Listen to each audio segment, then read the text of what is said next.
তীব্র অবহেলা মনে তিক্ত অনুভূতির জন্ম দেয়।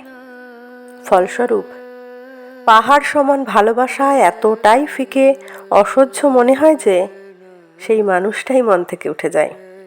এক পলক দেখার তীব্র ইচ্ছে সে যেন আমার সামনে না পড়েতে দাঁড়ায়। বিপরীত পক্ষের মানুষের অবহেলা, অনাগ্রহ মনে এতটাই প্রভাব ফেলে যে সে গোটা একটা মানুষকে জীবন থেকে বাদ দিয়ে দেয়। স্বার্থপরতার ঝলক মনে বিতৃষ্ণা তৈরি করে এবং মানুষ মুক্তির পথ খোঁজে।